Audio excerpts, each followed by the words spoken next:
America's most prominent technology CEO has just disgraced himself, pleading with China for access to its market while Beijing quietly secured $133 billion in revenue, marking the most significant economic capitulation in US history. You stayed because you knew the real story wasn't Trump's aggressive talk but America's technology giants bowing before Chinese officials to secure permission to operate.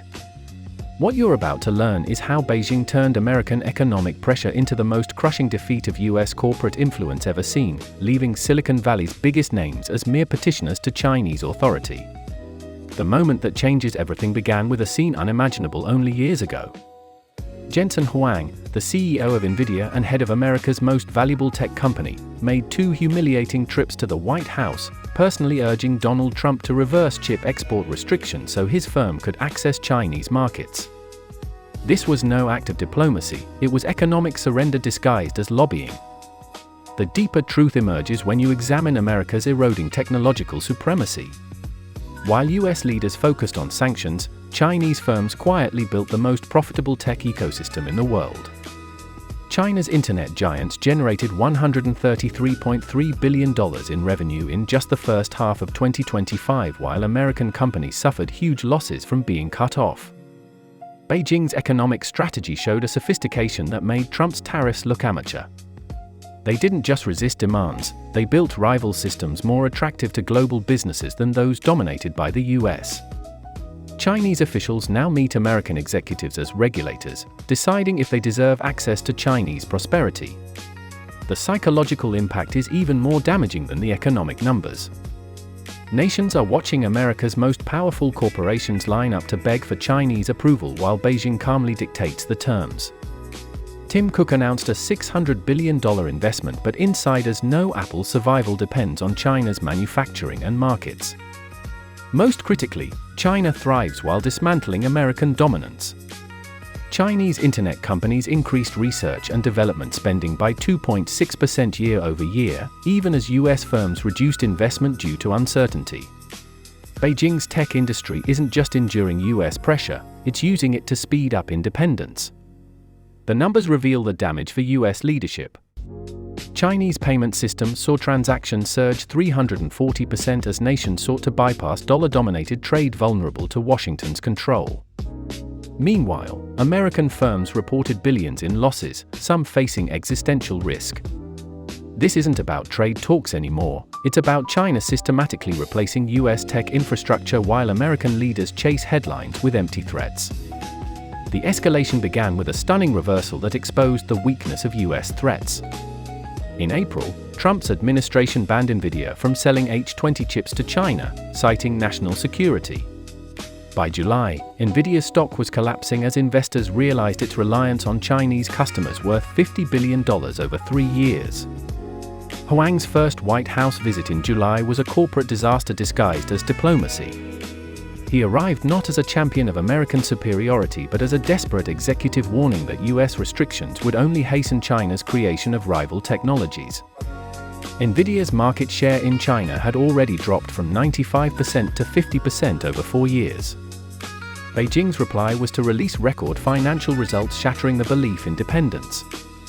$133.3 billion in first-half revenues, with research spending still growing despite sanctions. The message was clear: China was innovating faster than America could restrain it. The shift spread across the ecosystem.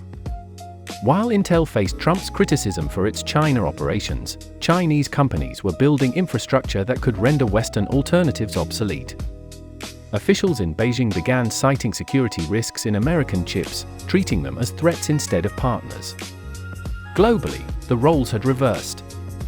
US giants were scrambling to keep access to Chinese markets.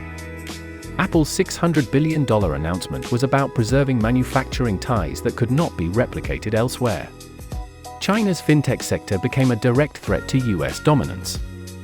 The cross-border interbank payment network became the top choice for nations avoiding US oversight, with volumes exploding by 340% as countries from Russia to Europe moved away from US-controlled systems.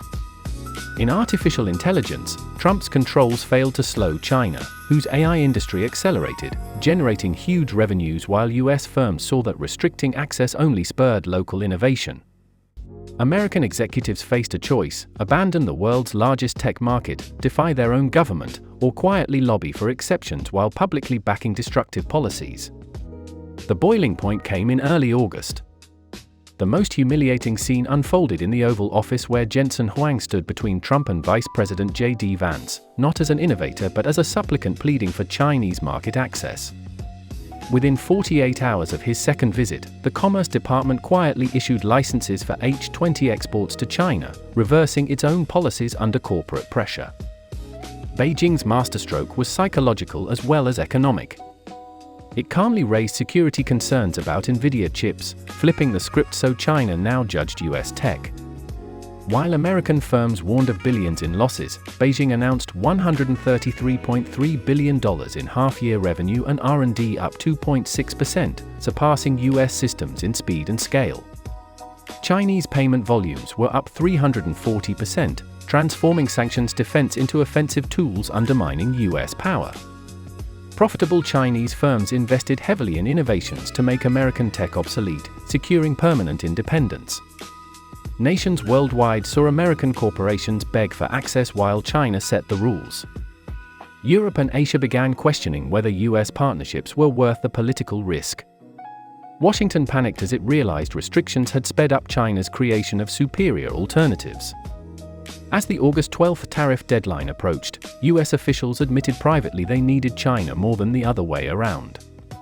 This was the moment China overtook America, collapsing US innovation credibility as the world embraced Chinese technology. Within days, American companies abandoned anti-China rhetoric. NVIDIA's stock rebounded after regaining access, but the cost to prestige was immense. Across Silicon Valley, R&D budgets were cut. Intel was attacked by Trump, and other firms watched Chinese rivals seize decades of innovation and market share. Global leaders doubted US competence. While China invested, America delayed.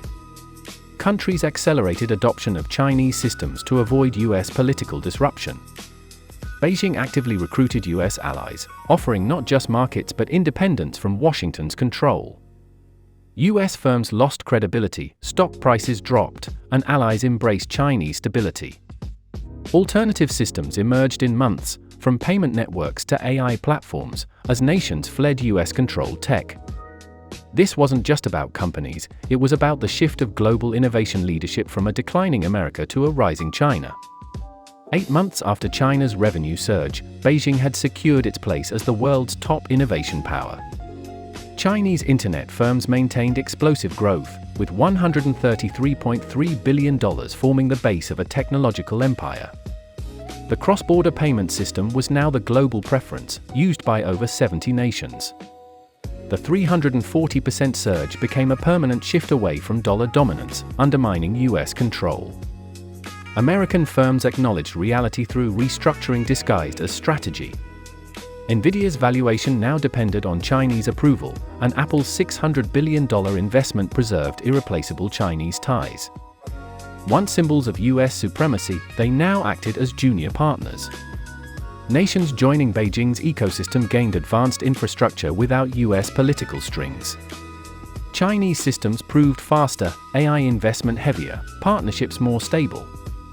US companies shifted R&D overseas, some abandoning American standards altogether. The consequences will define technology for generations. America's use of technology exports as a political tool is finished.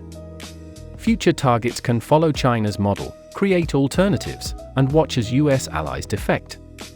The human cost mounts as tech jobs vanish, innovation opportunities decline, and communities lose markets. The success of China's model raises questions about all American leadership claims. The competition is over. China has won with superior innovation, strategy, and execution. The next digital revolution will be led by Chinese companies while the US struggles for relevance, and Beijing's next moves will unsettle anyone who still believes in an American comeback, because this dominance is only the start of a transformation that will reshape global power permanently.